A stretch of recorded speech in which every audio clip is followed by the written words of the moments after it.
Hi friends, welcome back to my channel. ಹೇಗಿದ್ದೀರಾ ಎಲ್ಲರೂ? ಆರಾಮದಿರಿ ಅಂದ್ಕೊಂಡಿದ್ದೀನಿ. ನಾವು ಆರಾಮದ್ದೀವಿ. ಬನ್ನಿ ಇವತ್ತಿನ ರೆಸಿಪಿ ಏನು ಅಂತ ನೋಡೋಣ.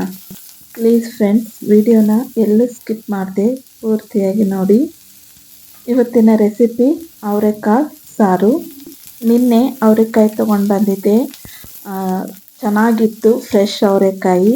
ಅದ್ರದ್ದು ಸಾರು ಮಾಡೋಣ ಅಂದ್ಕೊಂಡು ಇವತ್ತು ಮಾಡ್ತಾಯಿದ್ದೆ. ನಿಮ್ಮ ಜೊತೆಗೂ ಶೇರ್ ಮಾಡ್ಕೋಬೇಕು ಅಂತ ಅನ್ನಿಸ್ತು. ಹಾಗಾಗಿ ಈ ಅವರೆಕಾಳು ಸಾರನ್ನ ಮಾಡ್ತಾಯಿದ್ದೀನಿ. ಬನ್ನಿ ಹೇಗೆ ಮಾಡೋದು ಅಂತ ನೋಡೋಣ. ಮೊದಲಿಗೆ ಅವರೆಕಾಯಿನ ಸುಲ್ಕೊಂಡು ಅವನ್ನೆಲ್ಲ ಕ್ಲೀನ್ ಮಾಡಿ ತೊಳೆದು ತೊಗೊಂಡಿದ್ದೀನಿ. ನಾನು 1 kg ಅವರೆಕಾಯಿ ತೊಗೊಂಡಿರೋದು. ಮೊದಲಿಗೆ ಅವರೆಕಾಳನ್ನ ಬೇಯಿಸ್ಕೋಬೇಕು.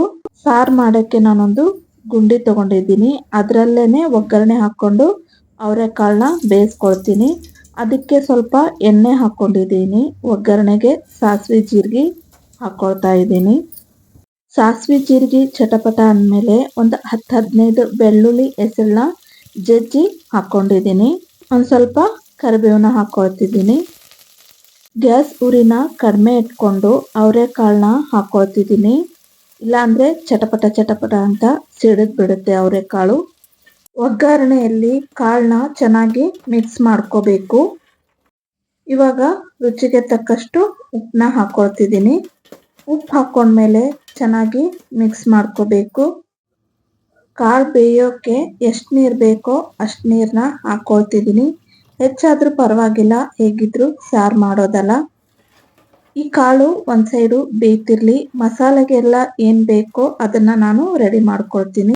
ಮೊದಲಿಗೆ ನಾನಿಲ್ಲಿ ಹುಣಸೆ ಹಣ್ಣನ್ನ ನೆನೆ ಇಟ್ಕೊಳ್ತಿದ್ದೀನಿ. ಒಂದು ನಿಂಬೆಹಣ್ಣಿನ ಗಾತ್ರದಷ್ಟು. ಎಲ್ಲ ಮಸಾಲೆನೂ ಮೊದಲಿಗೆ ಫ್ರೈ ಮಾಡ್ಕೋಬೇಕು. ಅದಕ್ಕೆ ಒಂದು ಫ್ರೈ ಪ್ಯಾನ್ ಇಟ್ಕೊಂಡಿದ್ದೀನಿ. 1 ಸ್ಪೂನಷ್ಟು ಆಯಿಲ್ನ ಹಾಕ್ಕೊಂಡಿದ್ದೀನಿ. ಅದಕ್ಕೆ 1 ಗಡ್ಡೆ ಬೆಳ್ಳುಳ್ಳಿ ಹಾಕ್ಕೊಂಡಿದ್ದೀನಿ. ಅವು ಸ್ವಲ್ಪ ಫ್ರೈ ಆಗಲಿ. ಬೆಳ್ಳುಳ್ಳಿ ಜೊತೆಗೇನೆ 1 ಉದ್ದಕ್ಕೆ ಹೆಚ್ಕೊಂಡಿರೋ ಈರುಳ್ಳಿ ಹಾಕ್ಕೊಳ್ತಿದ್ದೀನಿ. ಅವು ಕೂಡ ಕೆಂಪಗೆ ಫ್ರೈ ಆಗಬೇಕು. ಇವಾಗ ಈರುಳ್ಳಿ ಮತ್ತು ಬೆಳ್ಳುಳ್ಳಿ ಫ್ರೈ ಆಗಿದೆ. ಇದನ್ನು ಎತ್ತಿಕೊಂಡ್ಬಿಡೋಣ.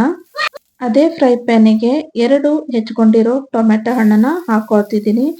ಆ ಟೊಮೆಟೊ ಹಣ್ಣು ಮೆತ್ತಗಾಗೋವರೆಗೂ ಫ್ರೈ ಮಾಡ್ಕೋಬೇಕು.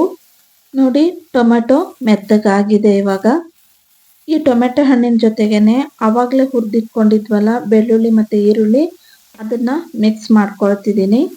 ಇವಾಗ ಸ್ವಲ್ಪ ಕೊಬ್ಬರಿ ಹಾಕ್ಕೊಳ್ತಿದ್ದೀನಿ. ನಾನಿಲ್ಲಿ ಒಣ ಕೊಬ್ಬರಿ ತೊಗೊಂಡಿದ್ದೀನಿ. ನೀವು ಬೇಕಿದ್ರೆ ಹಸಿ ಕೊಬ್ಬರಿ ತೊಗೊಳ್ಳಿ. ಅದ್ರ ಜೊತೆಗೆ ಅರ್ಧ ಸ್ಪೂನ್ ಅರಿಶಿಣ ಹಾಕ್ಕೊಳ್ತಿದ್ದೀನಿ. ಖಾರಕ್ಕೆ ಎಷ್ಟು ಬೇಕೋ ಅಷ್ಟು ಖಾರ ಪುಡಿನ ಹಾಕ್ಕೊಳ್ತಿದ್ದೀನಿ.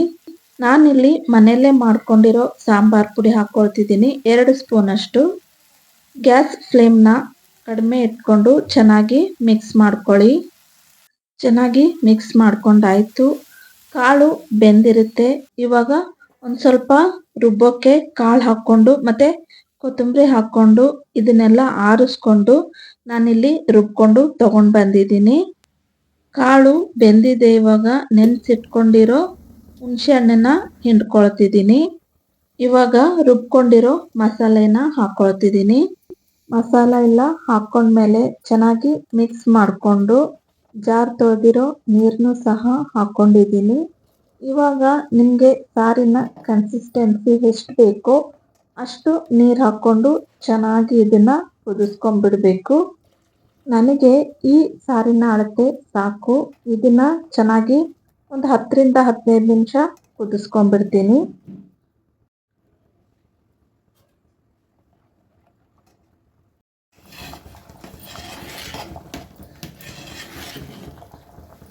ನೋಡಿ, ಸಾರು ಚೆನ್ನಾಗಿ ಕುದ್ದಿದೆ. ಕೊನೆಯದಾಗಿ ಸಣ್ಣದಾಗಿ ಹೆಚ್ಕೊಂಡಿರೋ ಕೊತ್ತಂಬರಿನ ಹಾಕ್ಕೊಳ್ತಿದ್ದೀನಿ. ಇವಾಗ ಅವರೆಕಾಳು ಸಾರು ರೆಡಿ. ಇದು ರಾಗಿ ಮುದ್ದೆ ಜೊತೆ, ಜೋಳದ ಮುದ್ದೆ ಜೊತೆ, ಅನ್ನದ ಜೊತೆ ಸಖತ್ತಾಗಿರುತ್ತೆ. ನಾನಿಲ್ಲಿ ರಾಗಿ ಮುದ್ದೆ ಜೊತೆ ಸರ್ವ್ ಮಾಡ್ತಾಯಿದ್ದೀನಿ. ನಾನು ಮಾಡಿರೋ ಈ ಅವರೆಕಾಳು ಸಾಂಬಾರು ನಿಮಗೆ ಇಷ್ಟ ಆಗಿದೆ ಅಂತ ಅಂದ್ಕೊಳ್ತೀನಿ. ಇಷ್ಟ ಆದರೆ ಲೈಕ್ ಮಾಡಿ, ಶೇರ್ ಮಾಡಿ, ಹೇಗಿತ್ತು ಅಂತ ಕಮೆಂಟ್ ಮೂಲಕ ತಿಳಿಸಿ. ಹಾಗೆ ಸಬ್ಸ್ಕ್ರೈಬ್ ಆಗೋದನ್ನು ಮಾತ್ರ ಮರಿಬೇಡಿ. ಬೆಲ್ ಐಕನ್ನು ಒತ್ತಿ. ಮತ್ತೆ ಸಿಗೋಣ ಇನ್ನೊಂದು ವಿಡಿಯೋ ಒಂದಿಗೆ. Take care. ಬಾಯ್.